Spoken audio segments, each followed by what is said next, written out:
intro music? Yeah! Woohoo! All right, everybody, today's video is something that I meant to get to you a couple days ago, but with everything going on, including us, ranting over justifiably some of the worst events we've had payout-wise here in this event store month, there was a Q&A, and I do want to send a big thank you out to Obsidian Hamster, the community team, who are putting this out there, because it's something I've been stressing to Hamster since they took over the community management job, that they really need to have more of these open Q&As. Now, I'll admit, I've been pushing for once a week, but I'll take once a month with game design and live ops coming by. If you missed it, well, this is going to give you a brief recap over some of the biggest topics discussed, and hopefully some of the answers are ones you like, and if they're not, well, at least you're getting something directly from the dev team instead of it just being, maybe conjecture from us content creators. So let's go ahead and jump into that. I'm going to split this into two segments. The first segment is going to be game design questions. The second is going to be live ops, and we're going to just grab a few of them. However, if you need more or you want more context, hit me up. I'd be more than happy to lay it out. First one we're going to hit is from the players. R. Scopely introducing new loops for the independent archives this month, this being December when the question was asked. Now, clearly that hasn't happened, but let's just go ahead and jump to game design's answer. This month, no, unfortunately not, but in the future, yes. We provided loop completion options for 5 loops in update 72, which was this past month, and only technically added 1 loop, which is the Revenant. So to get further into that, well, what does that mean? This month, no additions, but the IA building is going to be getting added things. So that would lead to this next question. When can we expect the Mantis Defiant Protector added to the archive? Well, game design gives a little bit more in depth here, but there's a priority list in place for ships that we want to target first. Among the highest priority ships to tackle, so to be added into the IA building, both Franklin's, the Stella, the Meridian, the Mantis, both Devores, and the Amalgam. So those are the ship sets that are currently seen as the priority things to be added in to the IA. But it goes even further than that. They do say that the list, of course, can change. We're looking into options behind getting new ones in for Q1. For those that don't remember, basically any business breaks up their year by quarters. Q1 would be like January, well, fiscal quarters and actual calendar quarters. But anyway, Q1 2025 already, but we'll definitely be implementing new archives in Q2 2025 when Mr. Tiger and I, this is D017 who is talking on Discord, that number I hope is going to be more considerable. So what they're talking about here is essentially within the next 4 months, the plan is to add several new ships into the IA. Now, of course, as players, we all want it now, like we want all the things added in now, which, I get it, right? Obviously, I want my archives to have every loop that I'm done with so I can click the button and get all the things. But as we've seen, the IA building is not without its own bugs and stuff, so it's been worked on and those issues have been raised. For example, players talking about transporter pattern issues, which is something that they have tried to address here in recent days. But I do think that is a good step in the right direction, and I'm excited about that. I actually love that answer from game design, giving us actual tangible calendar dates. So be on the lookout. If you don't have it by Q2, guess what? Pitchforks and torches, baby. We're going to have both of them for sale here for $0 and all the cents. So moving on to the next one.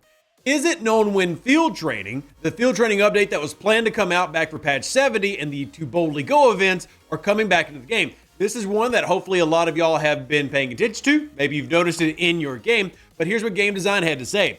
We ended up fixing a ton of tech debt and tried launching back in early November. Still too much strain on the server. So basically what they're saying is when they tried to implement this new feature, it was causing too much lag and problems, so they had to pull it back and work on it. So ultimately, to be able to release the new field training, we decided to take it slow, and the current approach is the following.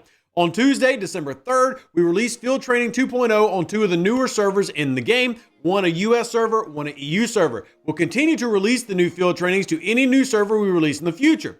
While we do this, we'll try to find a solution for the CPU load issue. If we find it, we'll release them across the board. So what's happening right now is it's essentially being beta tested, as it were, on a couple of servers, and as newer servers launch, they're rolling it out there, trying to fine tune and make it to where it does not become a stability or lag issue for the greater populace, which obviously we already have those issues.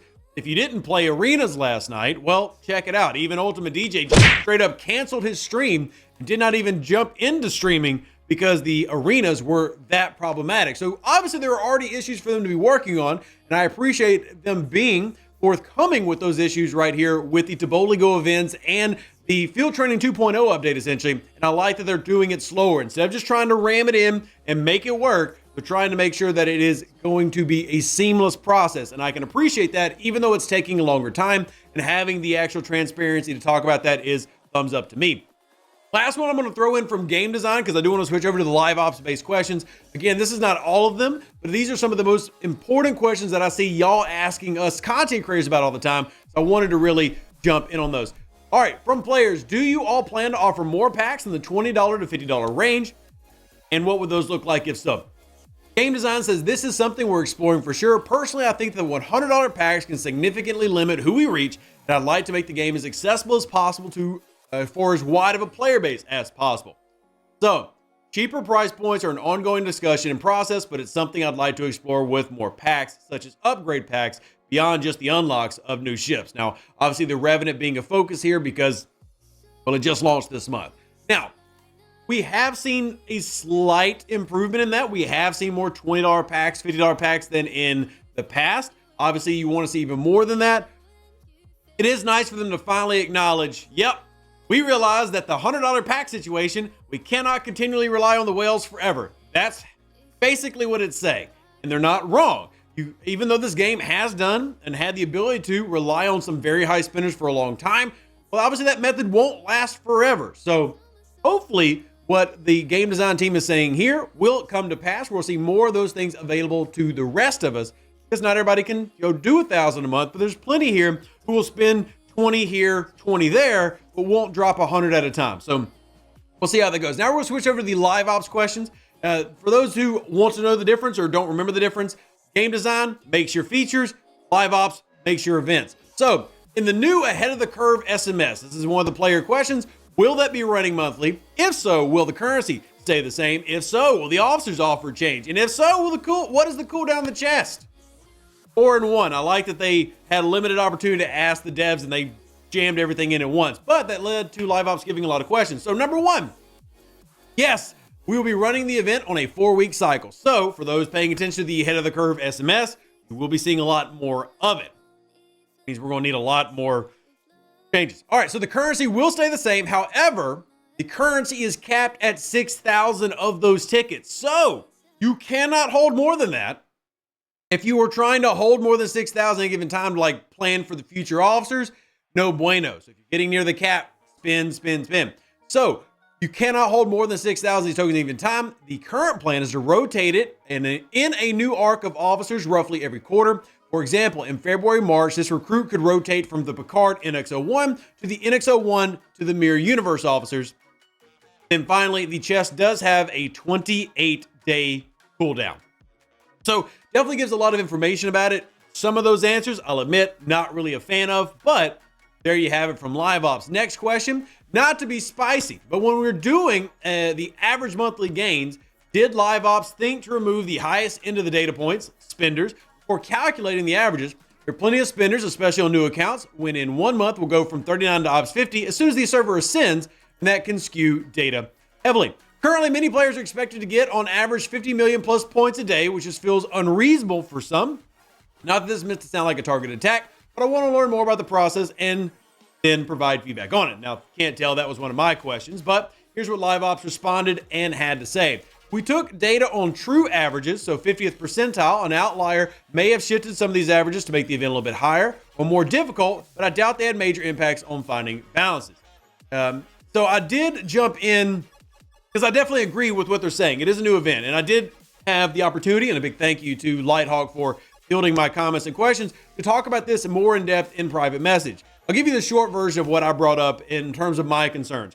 My concerns are when you take an average of such a wide disparity of players, it's important to do more than just average and range. And this is just going back to our early days of math. But remember, you have the mode, the median. You also have range, which is the overall thing we're looking at. I wanted to make sure that they're taking all those things into account. So for example, when I was talking with them, we talked about level 40. Well, the highest level 40 in the game was 77 million at the time we were looking at it, and the lowest was 11 million. And then we were talking about average. Well, the average ops level sorry, the average power would have been closer to the 27, 28 million. However, the median would have been in the 22, 23 million. So these definitely had a great variance, and I understand what they're trying to do with the event. I do think it's scaled very high, but as they said, it's a new event, and we'll see if it gets scaled down a bit after more math is run. They did say that they would talk with the analytics team based on the feedback that I gave, but we'll see what that ends up looking like. Next one, though, because I don't want to take up too much of y'all's time. Another one here from players. Whew. Early in my playing days, the daily SLBs were a great source of recruit tokens and Latinum to help power up crews and stations. The new daily events do not offer those rewards. I want to know if you have plans to introduce them in other ways to low levels so that they can obtain those items.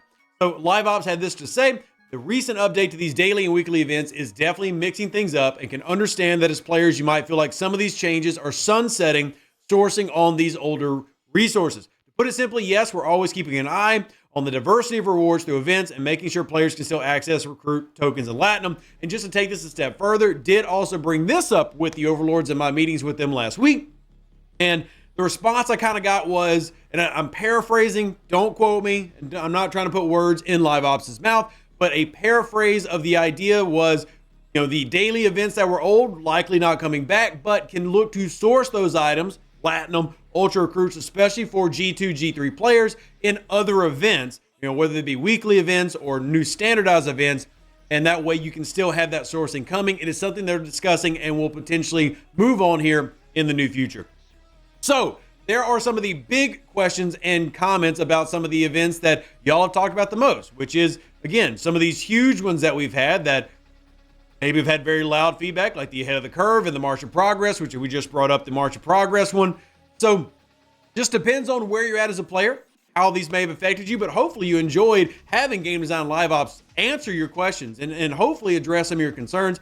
And as always, let me know what you think down in the comment section down below. Live long and plunder. Stay safe with the Space Cowboys. Deuces, that's me. Catch you on the next Star Trek Flicky Man video. And yeah, that's it. We're out. We're done. An even better outro than the intro. For the Empire and glory to your house.